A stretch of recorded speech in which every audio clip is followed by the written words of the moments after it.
તારીખ 21મી જાન્યુઆરીના સામખિયાળી પોલીસ સ્ટેશન ખાતે નોંધાયેલ ઇપિકો કલમ 302, 120 પેટા કલમ બી, કલમ 364, 504, 294 પેટા કલમ ખ, 323, 212 તથા જીપી એક્ટ કલમ 135 મુજબનો ગુનો જાહેર થયેલ છે, જે ગુના કામેના આરોપી હાજી આમદ ત્રાયા રહેવાસી શિકારપુર તાલુકો ભચાઉવાળો, જે છેલ્લા 4 વર્ષથી નાસ્તો ફરતો હોય અને તેના પુત્ર રણમલ ઉર્ફે રાણિયા ઉપર પણ રાત્રિ ગરફોડ તથા આર્મ એક્ટ તથા મારામારીના તેમજ જાનથી મારી નાખવાની ધમકીના પણ ગુના દાખલ થયેલા છે. આવા ગુનાહિત કૃત્ય કરવાની માનસિકતાવાળા અસામાજિક તત્વોથી સમગ્ર શિકારપુર ગામના ગ્રામજનો ત્રાસી ગયેલ હોય તેમજ હાજી આમદ ત્રાયા તથા તેના પરિવાર દ્વારા શિકારપુર ગામમાં આવેલ સરકારી જમીન પર ગેરકાયદેસર બાંધકામ કરી ગેરકાયદેસર કબજો કરેલ હોય, જેથી આવા અસામાજિક તત્વોને નિયંત્રણમાં લેવા માટે તેમના દ્વારા કરવામાં આવેલ ગેરકાયદેસર બાંધકામને તાજેતરમાં સરકારી તંત્ર તથા પંચાયત દ્વારા પોલીસ પ્રોટેક્શન સાથે તોડી પાડવામાં આવેલ.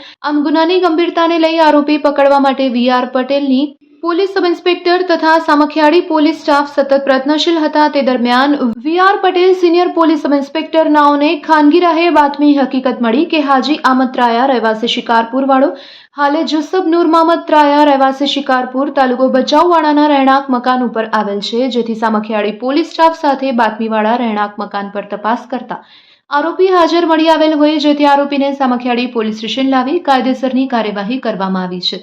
પકડાયેલ આરોપી હાજી આમદ ત્રાયા છે. તેની પાસેથી ઓપ્પો કંપનીનો એન્ડ્રોઇડ મોબાઈલ 5000નો મુદ્દામાલ કબજે કરવામાં આવ્યો છે, તો આરોપીનો ગુનાહિત ઇતિહાસ પણ રહેલો છે. આ સમગ્ર કામગીરીમાં સામખિયાળી પોલીસ સ્ટેશનના સ્ટાફના માણસો જોડાયા હતા.